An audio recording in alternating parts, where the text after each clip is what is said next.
seas, tú y yo tenemos mucho en común. ¿Cómo qué? Oye, la vida nos pasa, nos sucede todos los días. Dicen que todo depende según el cristal con que se mire. Nosotros preferimos verlo con psicología. Bienvenido.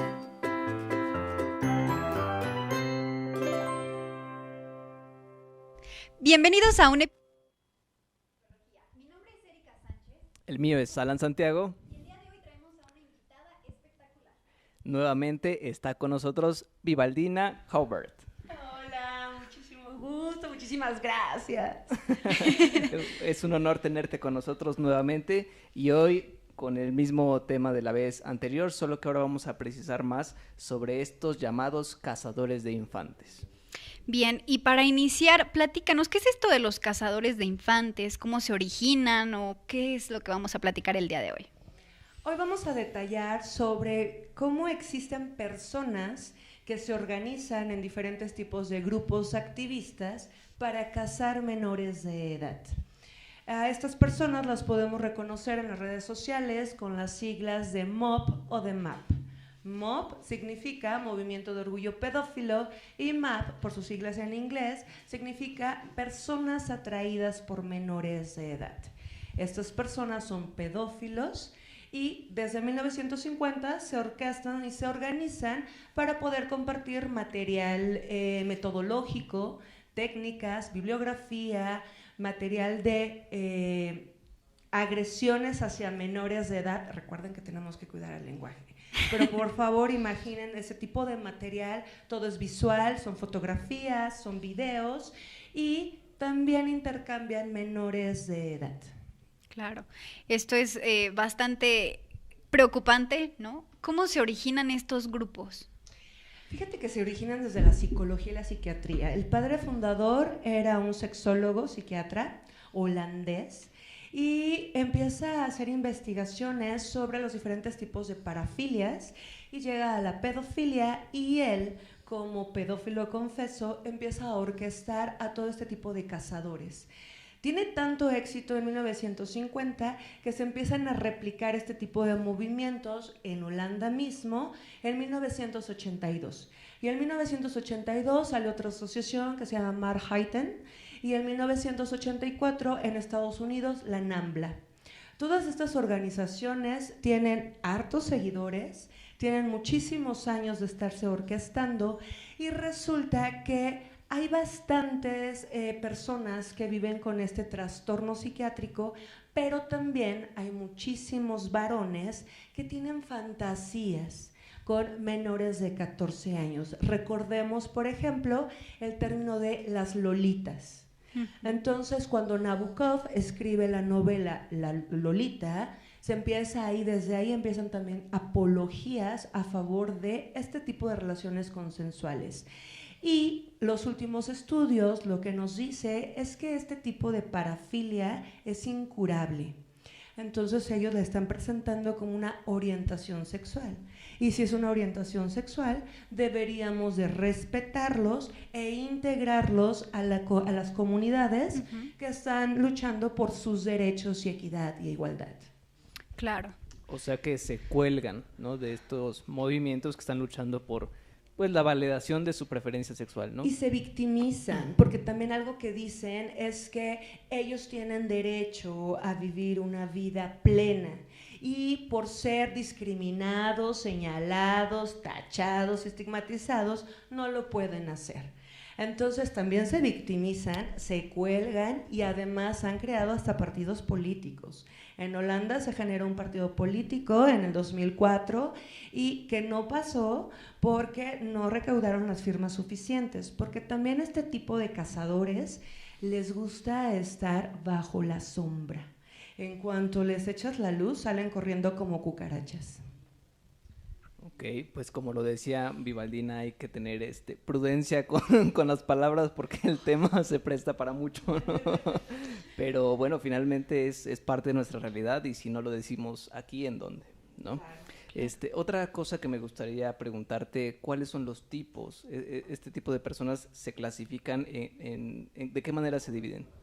Sí, tenemos dos tipos de cazadores. Vamos a llamarlos a cazadores, entendiendo cuál es la metáfora, ¿no? Sí, sí, claro. Tenemos dos tipos de cazadores. Unos van a ser los oportunistas y otros los que viven con esta parafilia, con esta enfermedad. Los que son los oportunistas se llaman pederastas. Va a ser aquella persona que cometa el delito de transgredir a un niño de una forma completamente sexual para placer propio. Estas mismas personas son convocadas por aquellas que viven con esta enfermedad. Estos cazadores, que se llaman pedófilos, van a vivir con una fantasía recurrente, compulsiva, por menores de 11 años. Y estos son reincidentes y a lo largo de su vida pueden cazar a más de 300 niños o niñas. Va a depender ahí la preferencia de género que tengan. También los hay bisexuales. Entonces son súper organizados, los dos tipos son seductores, los dos tipos de cazadores son seductores, solo que los cazadores oportunistas son los que están insertos en el núcleo familiar del menor. Entonces son aquellos, los padres, los tíos, los abuelos, los padrastros, los primos, todas estas estadísticas que nos mandan. Y los otros, para poder llevar una vida plena dentro de su parafilia, se insertan en profesiones donde pueden tener contacto directo con los menores. Entonces también los encontramos dentro del círculo de confianza de los niños, como los maestros, los entrenadores, los líderes religiosos, y en muchos casos también los familiares. Los primeros, que son los oportunistas, con que se les haga la denuncia, se les señale, paguen condena, se van a detener. Pero los otros no. Los otros son reincidentes, tienen modus operandis, se manejan a través de redes y estas redes las tenemos que imaginar como panales. Entonces tienen contacto con tratantes, narcotraficantes, otro tipo de parafílicos, entonces podemos hablar de necrófilos, aquellos que gustan o sienten fantasías por cadáveres, zoofílicos. De hecho, el partido político en Holanda, parte de sus manifiestos era aprobar la zoofilia también. Entonces estamos hablando de personas completamente enfermas y que por lo mismo no se van a detener. Entonces tenemos que aprender a saber cómo alertar a nuestros hijos, a nuestros niños, o sea, si no son papás o mamás, pues también tienen niños a su alrededor. Entonces, ¿cómo alertamos a nuestros niños? Porque estas personas, los primeros, se van a ganar, o sea, los que están insertos en el hogar, se van a ganar la confianza de los niños para poder agredirlos. Entonces los niños no van a decir nada porque sienten amor o confianza. Y los otros se van a ganar la confianza de los padres también para poder insertarse con los niños y utilizar toda esta manipulación. Entonces son increíblemente seductores y aprovechan la vulnerabilidad de las familias o de los menores de edad. Claro, ahora algo muy importante que habíamos estado comentando en otros programas es que ahora las redes sociales forman parte del modus operandi que tienen estas personas, ¿no? Platícanos un poquito cuál es el modus operandi de estas dos personas. El primer tipo de cazadores regularmente anda visitando diferentes tipos de páginas con contenido ya se lo imagina, ¿no? Pero con adultos. También con adultos, y andan transitando en estos videos y demás de adolescentes. Los otros lo que hacen es crear perfiles falsos. Los pueden reconocer en las redes sociales porque las páginas aparecen las siglas y aparecen todos en tonos pastel porque también tienen una bandera. Su bandera es la que enarbolan cada vez que se manifiestan, es en tonos pastel y en los colores de arriba hacia abajo es azul, amarillo, blanco, amarillo y rosa. El rosa y el azul simboliza a los dos géneros de los menores, el amarillo, el desarrollo y la alegría de los niños, y el blanco, que no tienen una relación violenta o impura para con ellos. Debemos de entender que en efecto no es que ellos vayan a someter el cuerpo de los niños, no. lo hacen de una forma tan amable que también por internet empiezan a detectar los diferentes tipos de vulnerabilidades. ¿A qué voy? De forma presencial, te voy a tocar, Alan, de forma presencial, aviso, de forma presencial, lo primero que hacen, por ejemplo, es poner la mano en la rodilla.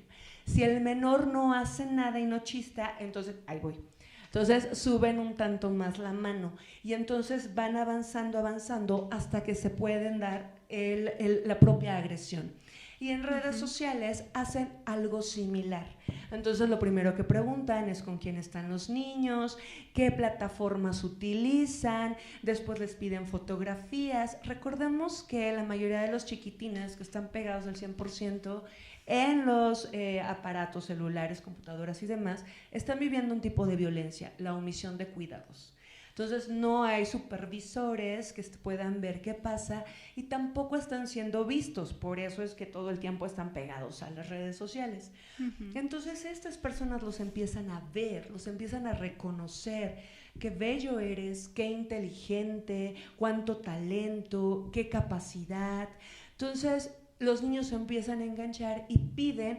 Las estadísticas dicen que pueden agredir a un niño, desvestirlo para generar material en 3 minutos a media hora. Si no consiguen eso, pueden ir avanzando y pueden generar relaciones de mayor plazo, pero lo máximo dura 3 meses, porque todo eso empieza ya con buscadores. Y es lo mismo que pasa, por eso es que este argumento que tienen, que ellos aman a los niños, es completamente falaz, porque en cuanto el niño o la niña cumpla 12 años, 13 años, salga del rango de la edad de la atracción, automáticamente cambian de víctima. Entonces lo que ellos están haciendo es cosificación directa. Entonces una vez que llegan a los niños a través de las redes, empiezan a generar el material. Y una vez que tienen el material, empiezan con el chantaje. Este tipo de agresión se llama grooming, es el engaño pederasta, entonces, o el así virtual. Entonces es igual de transgresor y además se da una revictimización mayor porque el material empieza a circular por la web. Entonces las amenazas son espantosas. Y ojo, por ejemplo el TikTok, la red social, el TikTok no se puede abrir si papá y mamá no te lo autorizan. Si un menor lo abre, tienen derecho a nada más Plaza Sésamo, Peppa Pig, ¿saben? O sea, cosas que los niños no pueden grabar videos, no pueden chatear, no pueden hacer todo lo que para eso descargas TikTok, ¿no? Entonces son los papás los que les están abriendo esos candados y entonces los están poniendo una exposición total porque es otro de los argumentos de estos movimientos. A ver, si tu niño de 6 años está haciendo un baile hipersexualizado, tú lo permitiste, está en la web, no debería ser delito que yo lo trafique, yo lo consuma y yo lo comparta. Y si el niño lo está haciendo por voluntad, tampoco. Entonces, es parte de estos juegos éticos en los que también ellos están cayendo y cómo nos están permeando, nos están sensibilizando para la entrada de este tipo de movimientos. Claro, y fíjate que justo precisamente antes del programa platicábamos esto, ¿no? Que ahora hay muchos niños pequeños que tienen TikTok y que bailan, hombre, o sea, dices, ay, ¿dónde aprendieron esto, no? Y los papás les festejan el baile. Es como, ay, qué bonito baila mi hijo. No, o sea, no te das cuenta de todo el problema en el que lo puedes estar metiendo, ¿no? O sea, el peligro en el que está. Y además que te saltas desarrollo, o sea, procesos de desarrollo en los menores. O sea, cuando tú hablas con los chiquiticos y les dices, oye, ¿para ti qué es el amor? Para nada tienen temas de sexualidad. O sea, hablan de relaciones fraternas, amistosas, compañerismo, solidaridad, o sea, plantean otro tipo de valores y los propios padres también están, ¿y quién es su novia? ¿Y quién es aquello? ¿Y ya la besaste? ¿No? Sí, y el niño, no, ay, entonces eres, ¿saben? Entonces empiezan a estigmatizar y ahí empiezan a sembrar dudas. Entonces el niño, a ver, ¿qué soy qué? ¿Qué quiso decirme? Que no me toque qué, que no haga explore qué, y todas esas dudas no se las terminan de resolver. Y entonces cuando exacto, y entran este tipo de cazadores que dicen, ¿qué duda tenías? Ah, y no solo eso, también se puede poner en práctica así. Porque este tipo de agresores también dicen, yo no voy a consumar el acto si el niño no quiere. Entonces, parte de su metodología lo que dice es que no se consuman actos con menores de 10 años porque sí dejan marca. Con menores de 10 años, y lo dicen abiertamente, lo permitido sobre la ropa. Esos son abusos sexuales explícitos, pero todos estamos siendo testigos de ello y no hacemos nada. Les puedo asegurar que varios de nosotros hemos detectado páginas o comentarios o siglas en nuestras redes sociales y lo único que pasamos es o eliminamos la notificación o pasamos de largo. Y no estamos haciendo las denuncias pertinentes. Todo eso se necesita hacer captura de pantalla y mandar a un correo específico que es a Policía Cibernética, @Ciudad de México, Policía Cibernética @el estado en el que vivas, o Policía Cibernética @Segov. O sea, está para hacer la denuncia, pero no se hace. Entonces, todo eso está propagando que estos movimientos, como por ejemplo, sigan conmemorando su día. Están a punto de conmemorarlo, que es el 24 de junio, y esta celebración para ellos ya lleva más de 25 años. Y todos, o sea, y no es que se escondan, lo hacen a la plena luz del día, y todos lo que estamos haciendo es copartícipe de, ¿no? O también este tipo de relaciones consensuales que estamos avalando con los señores de 40 y las jovencitas de 16, ¿no? Entonces, tu sugar daddy. ¿No? Y después, ya salió lo de la mami. Oye, ¿estás entendiendo cómo estamos avalando ese tipo de relaciones con un rango de edad también amplísimo? Que también las adolescentes que empiezan su vida sexual así están siendo corrompidas. Entonces, ¿cómo vamos a entender que no somos objetos? Porque también parte de los movimientos en pro de las mujeres está el movimiento que dice, claro, vístete como quieras. Y entonces, ¿a qué jugamos? ¿A volver vegetariano a León? Es imposible. La lucha cultural tiene que ser desde otro punto y no desde la genitalidad. Claro. Muy, muy fuerte. Sí. Se necesita estómago, ¿no? Para esto. Pero bueno, creo que finalmente todo esto nos lleva a un tema que yo creo que es el más valioso, que es acerca de la prevención, ¿no? ¿Qué podemos hacer para prevenir o cambiar pues todo esto que está sucediendo? Yo me gustaría que le dieras recomendaciones primero a los padres, que son en mayoría los que nos están escuchando. O sí, miren, cuando papá, mamá, cuando éramos pequeños, regularmente nos preguntaban a dónde íbamos, con quién íbamos, dónde íbamos a estar, nos pedían teléfonos en la casa, nos pedían contactos, todo. Es lo mismo para las redes sociales. ¿Dónde estás navegando, papá, mamá? Si tú no sabes utilizar el dispositivo que le estás dando a tu niño, no se lo des.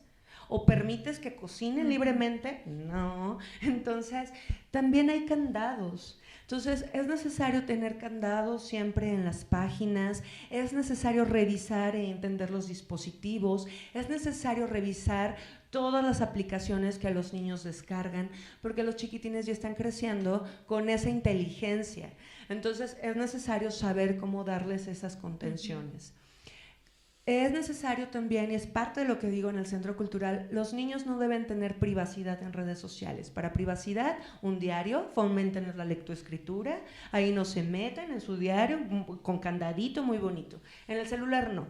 En el celular ustedes deben tener las claves, ustedes deben saber quiénes son los contactos de los niños, deben saber qué tipo de filtros usan, porque ya existen los filtros que te bajan de edad también. Entonces puedes estar hablando con un señor de 50 años y está pasando por una niña de 6, de 5. Entonces tienes que estar monitoreando eso. Los menores no deben de tener más de 100 seguidores ni más de 100 amigos. ¿O quién tiene 100 amigos de forma presencial así multitudinariamente? No, pues no. Son selectivos también. Entonces, es necesario tener el control al 100%. Es necesario hacer listas de cotejo todo el tiempo. Mi amor, ¿tú en quién confías? Y que te dé la lista de 5 o 10 adultos en los que el niño confiaría si mamá y papá enfermaran o si mamá y papá tuvieran algún percance. Y después es necesario que papá y mamá hagan la misma lista. Y cuando la cotejan, ahí pueden detectar si hay un adulto de confianza que ustedes no conocen y que el niño sí. Si el menor también está llegando a casa con regalos o dinero, ¿y quién te dio eso? Yo estoy trabajando, pero llega con un iPhone. A ver. ¿no? Y también nos queremos Sí. hacer ciegos. Claro. Entonces, esos son indicadores de quién te está generando este tipo de regalos.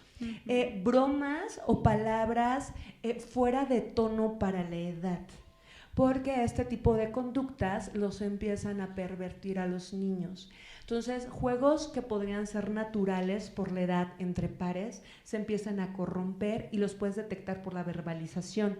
Ojo, entonces papá y mamá, ¿tú no corrompes a tus niños utilizando este tipo de adjetivos sexuales, peyorativos? Y entonces cuando el niño lo replica, ¿cómo vas a detectar si está siendo violentado o corrompido si tú le pides que repita ese tipo de verbalizaciones Palabras. o frases? Claro. Entonces, todos esos indicadores son los que te van a poner en rojo si algo está pasando. Y para menores de 6 años, lo que van a empezar a detectar son marcas en el cuerpo. Entonces, y en zonas muy íntimas. ¿A qué voy? Que el cuello también es una zona muy íntima. Demasiado. No cualquiera te toca el cuello, no cualquiera se acerca al cuello. El rostro igual, la espalda igual. Y de ahí bajamos al proceso de la genitalidad. Cualquier tipo de marca ahí es foco rojo y o sí es necesaria una intervención amable. Claro. Ahora, algo muy importante, papás no obliguen a los niños a saludar. Así es. No los obliguen ni a saludar, ni a abrazar, nada. No Besos es de no. canica. Ahí está, tu besito de canica. Ya saludaste, ya fuiste cortés. Y no obligaron a que un extraño o conocido extraño toquete a tus hijos. Claro, totalmente. Bueno, pues ya para cerrar, porque siempre nos falta tiempo, Siempre. platícanos en dónde podemos encontrarlas, platícanos un poquito sobre la marcha. Claro, el Centro Cultural Alas AC, Soñando Mariposas, está ubicado en la calle Sol 192, Colonia Buenavista, Alcaldía Cuauhtémoc, a unos pasos del Metrobús Guerrero. Y el evento que tenemos este mes es la Marcha para la Protección de la Niñez Mexicana. Entonces vamos a salir a levantar la voz en contra de estos cazadores de niños. El 24 de junio a la 1 de la tarde es la cita en el Centro Cultural para que las familias podamos levantar la voz, generar niños activistas peleando por sus derechos.